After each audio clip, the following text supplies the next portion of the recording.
Oke, jadi sekarang saya bakal demoin tentang penggunaan iterator ya.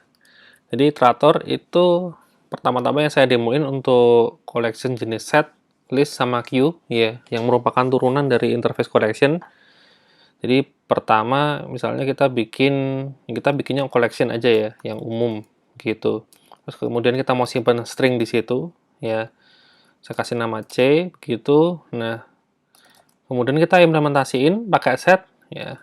Pakainya headset gitu, tipenya sama ya, seperti ini ya. Kemudian kita tambahin beberapa data ya, nama orang ya, misalnya Agus, kemudian ada Bambang ya, kemudian ada Joko, misalnya seperti ini ya. Nah, kalau yang namanya set itu kan dia jelas-jelas nggak punya metode buat mengakses data ya, nggak ada metode khusus. Beda sama list yang dia ada metode get atau mungkin queue yang ada pick atau elemen ya. Nah, di sini alternatifnya kalau mengakses data itu ya kita pakai for each ya. Jadi for each itu caranya ya kita bikin variabel penampungnya. Jadi kalau di sini tipenya itu string, maka di sini juga harus string ya. Misalnya kan ini nama orang. Jadi saya bikin nama variabelnya nama. Ya, kemudian di sini adalah collection-nya ya, yaitu C misalnya kayak gitu. Kemudian kita print ya seperti ini. Kemudian kita print nama ya. Seperti ini hasilnya. Nah, Bambang, Joko, Agus. Nah, karena ini kan kita pakai headset, jadi emang urutannya acak ya. Jadi kita nggak tahu urutan nyimpennya di sono kayak gimana, nggak bisa diprediksi ya. Nah, di sini kalau kita pakai for each itu dia cuman sebatas mengcopy nilai dari masing-masing data yang ada di collection ya. Kemudian ya kita cuman bisa ngeprint ya. Paling cuman bisa ngeprint ya, tapi kita nggak bisa modifikasi seperti itu. Nah, kalau kita pakai iterator itu kita bisa at least menghapus datanya ya. Ini kan nggak bisa dilakukan pakai for each ya. Jadi kalau kita mau pakai iterator, itu caranya adalah kita bikin objek tipenya iterator seperti ini, kemudian tipe di dalamnya ini sesuai dengan tipe yang disimpan ya, string gitu. Kemudian saya kasih nama i ya. Nah, kemudian cara inisialisasinya adalah kita panggil collection-nya C ya, kemudian iterator ya seperti ini. Ya. Jadi segala jenis collection cara instansiasinya pakai iterator ya. Nah, dari sini itu kita bisa panggil metode namanya next ya. Next. Next ini bisa dipakai buat pindah di posisi berikutnya ya. Nah, posisi pertama kali ketika diinstansiasi itu adalah berada di posisi sebelum pertama. Jadi kalau kita panggil next ya, kemudian ini misalnya kita tampung ya. Jadi kalau dia panggil next itu dia langsung balikin nilainya ya. Jadi karena disimpannya string, jadi kalau kita panggil next itu dia akan balikin string sesuai dengan yang disimpan ya. Jadi ini nyimpen nama ya, maka saya tampungnya di nama. Nah, kemudian kalau saya print ya nama, maka dia akan ngeprint data pertama ya. Nah, data pertama tadi Bambang ya. Jadi ini data di urutan pertama ya. Nah, kita buktikan apakah ini benar-benar data pertama apa enggak. Caranya ya kita next lagi ya. Kemudian kita tampung di nama ya. Kemudian kita print ya. Seperti ini. Berikutnya nambah Joko ya. Kemudian kita copy ya sampai 3 kali ya. Nah, semuanya ke print ya. Jadi semuanya sudah ke print ya. Bambang, Joko, Agus sudah komplit. Nah, sekarang kan dia berarti ada di posisi terakhir ya. Nah, kalau di posisi terakhir, kalau kita misalnya coba panggil next lagi ya, maka yang terjadi adalah error ya. Dia akan melempar exception ya. Nah, buat mencegah ini ya, terjadinya kita panggil next padahal datanya itu udah nggak ada, ya kita bisa pakai yang namanya hashnext ya. Jadi buat ngecek itu ada metode namanya hashnext. Nah, ini bisa diimplementasikan di dalam looping ya. Jadi kita bisa bikin looping. Jadi selama i masih punya masih punya data di posisi berikutnya ya, pakai hashnext ini. Jadi kalau kembalinya true, maka dia ada data di posisi berikutnya. Nah, maka kita masih bisa panggil metode next ya. Jadi kita bikin seperti ini ya. Nah, ini bisa dipakai buat ngeloop seluruh data yang ada di dalamnya ya. Jadi kalau kita jalanin hasilnya, nah seperti ini. Jadi ke print semua datanya ya sampai habis. Nah, habis itu dia baru berhenti. Seperti itu. Nah, ini untuk headset. Kalau misalnya saya ganti misalnya pakai Q ya, Q itu kan implementasinya bisa pakai link list ya.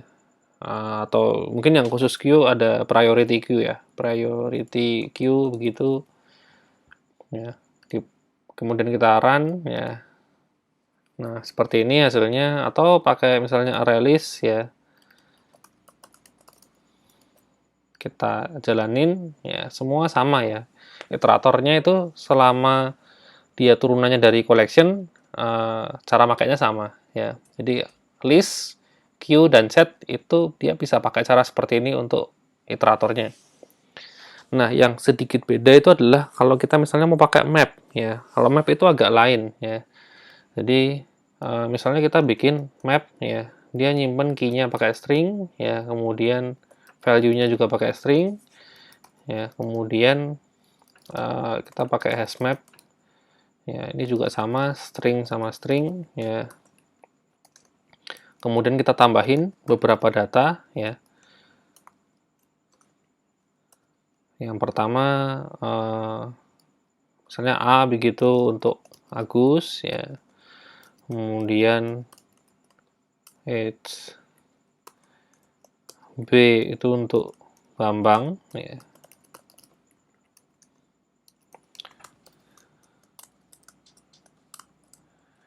Kemudian C itu untuk Joko. Seperti ini ya. Nah, iteratornya itu kita nggak bisa langsung ini string, string ya. Karena pada dasarnya iterator itu cuma bisa nerima satu parameter aja ya. Sementara kan map itu kan nyimpennya dua parameter ya, yaitu key dan value-nya. Nah, lalu caranya gimana? Nah, caranya adalah kita harus bungkus kedua parameter ini ke dalam objek yang tipenya entry ya. Itu ada di dalam map ya, seperti ini. Jadi objek tipenya entry seperti ini. Nah, baru di sini kita masukin tipenya seperti ini ya. Kemudian ini iterator.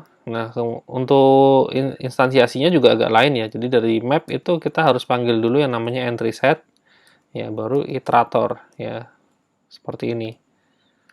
Jadi panggil dulu entry set baru ada iteratornya di situ. Oke. Nah, kemudian untuk loopingnya ya, ini kondisinya sama ya, hash next begini ya.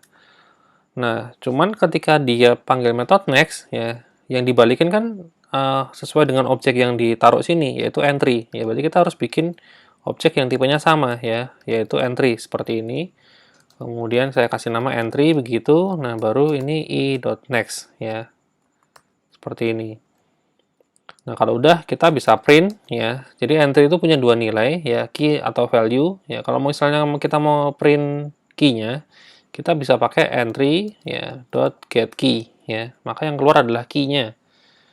Kemudian kalau misalnya mau kita sambung dengan value-nya, saya kasih tanda minus gitu.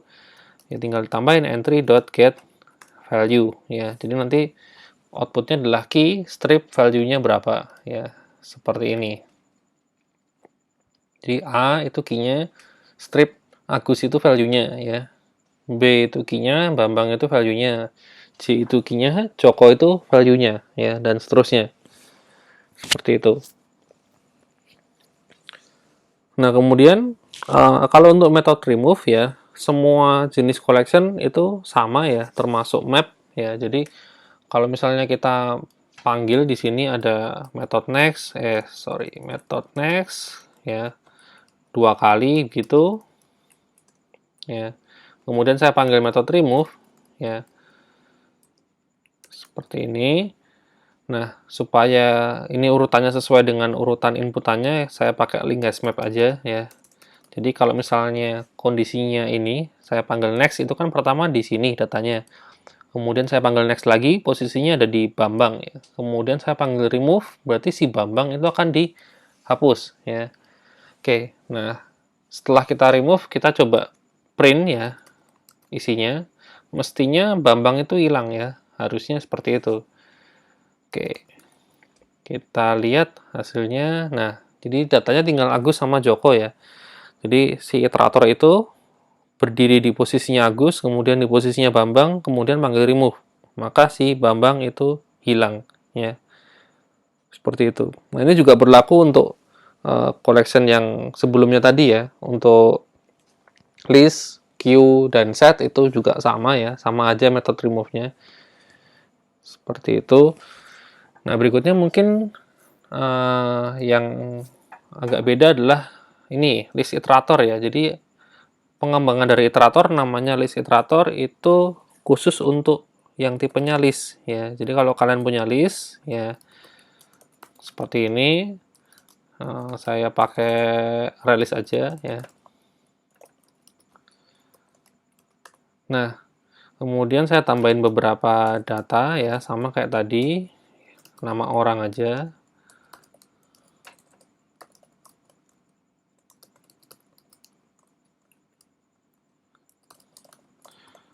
Seperti ini. Nah, kemudian di sini kita bisa pakai namanya list iterator ya. Ini spesial buat list ya, nggak bisa dipakai buat yang lain. Nah, untuk instansiasinya juga agak beda ya. Panggilnya adalah list iterator seperti ini.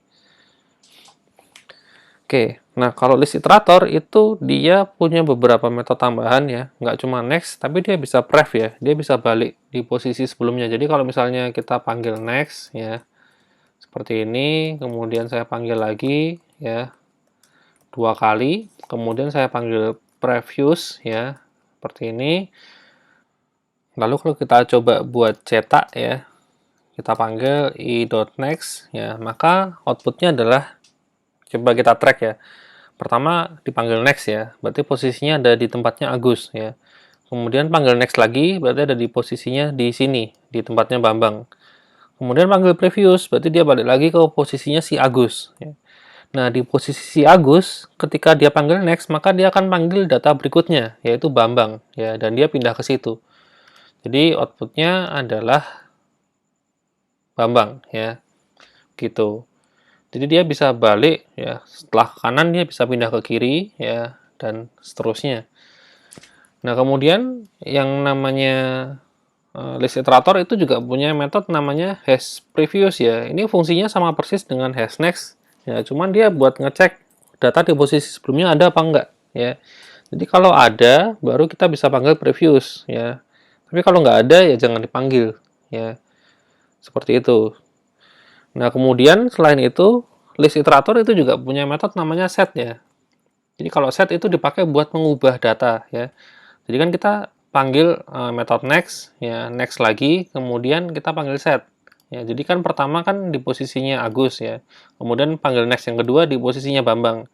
Nah, di posisi Bambang itu kita coba ganti namanya jadi Tony misalnya ya. Kemudian kita print seluruh isi listnya ya, maka hasilnya, nah Bambangnya hilang ya, karena udah kita ubah jadi Tony di sini ya. Itu kalau kita pakai set ya. Nah, beda kalau kita pakai add ya. Kalau kita pakai add itu dia nambah data ya. Jadi kan posisi terakhir di sini di Bambang. Nah, kalau kita panggil add itu dia akan nambahin data di posisi setelahnya ya.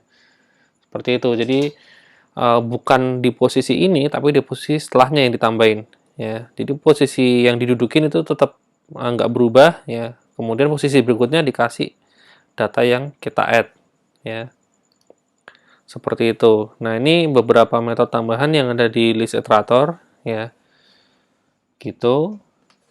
Oke, mungkin cukup itu aja penjelasan dari saya ya. Kalau ada pertanyaan bisa langsung tulis di komentar ya. Terima kasih.